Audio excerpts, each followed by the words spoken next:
It's Morphin Time! Hello, welcome to another figure review. Today we're going to have a look at the Hasbro Power Rangers Lightning Collection Mighty Morphin White Ranger. I'm reviewing Hasbro now?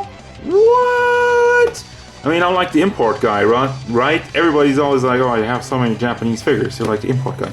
I'm from Europe. This is also an import for me, just for clarification.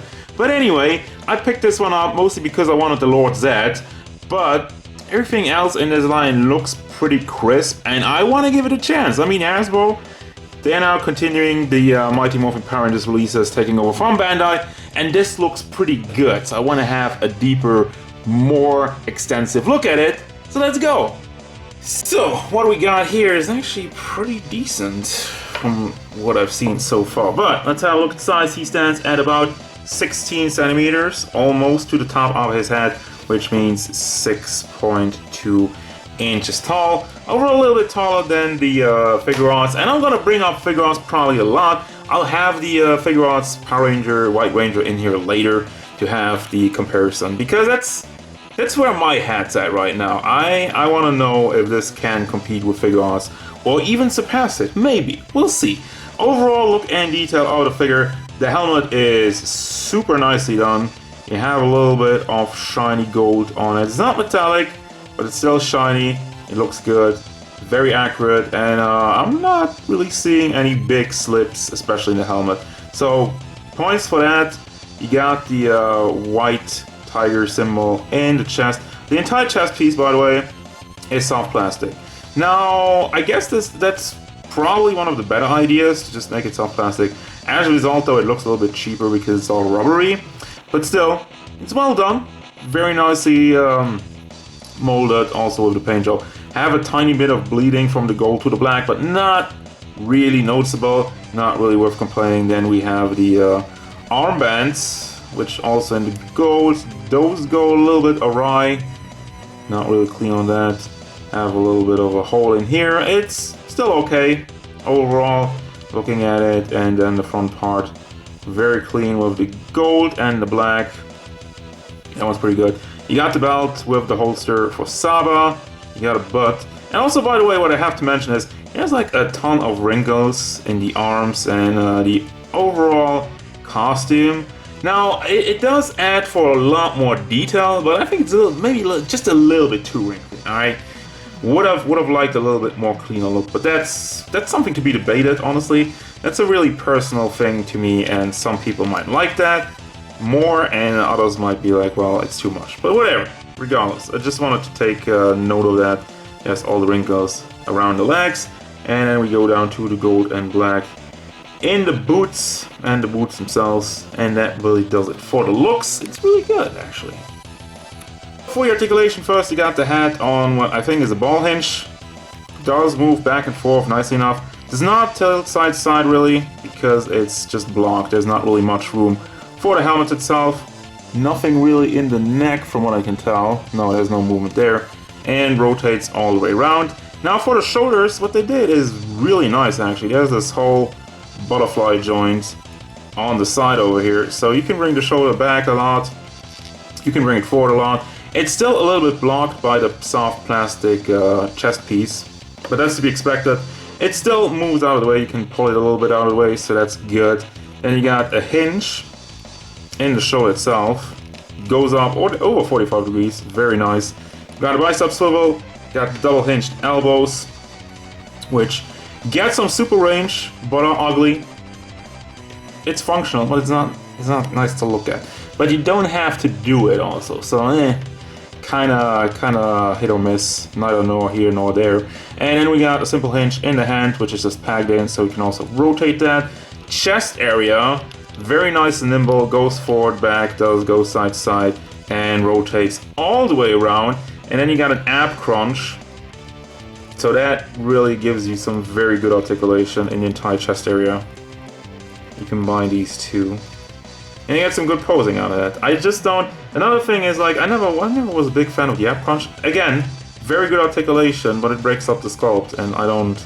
I'm one of the guys. Personally, once again, I'm more of a clean sculpt guy than super articulated. There's once again not really a complaint, but just saying for me personally, that moves forward.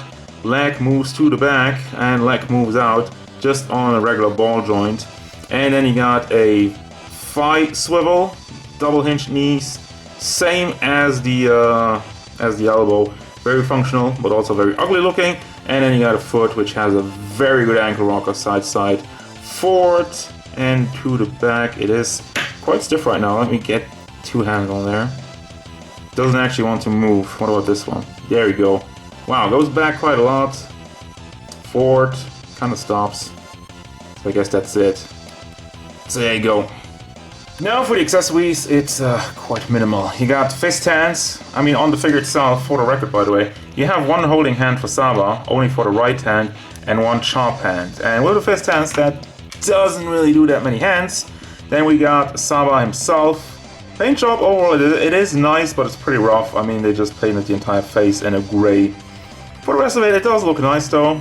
You got the symbol, you got the power card on there, and the sword. But once again, it's not the most detailed one. Then you got a rubbery energy effect. I mean, that's cool.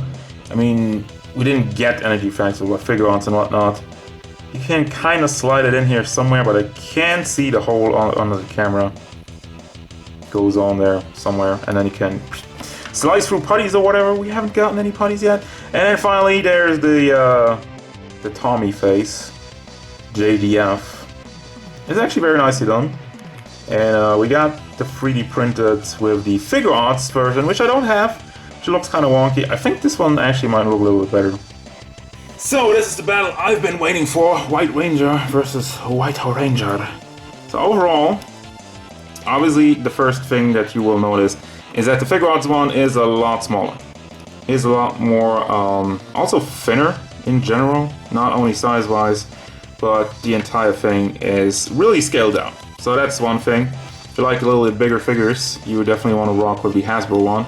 But what I want to say is that this figure, the Figuarts one, completely kills the Hasbro one in the paint department. It's a lot more shiny, it's a lot cleaner, it's a lot more detail, especially in Saba. That one's just like you have all the black and the gold. Also the sword has a lot more detail itself, so that one looks a lot better. And also I like the shields that, you know, they have like a more matte tone, while this one's just complete rubber. Now the one thing is though, you have these weird hinges over here, which wasn't a good idea.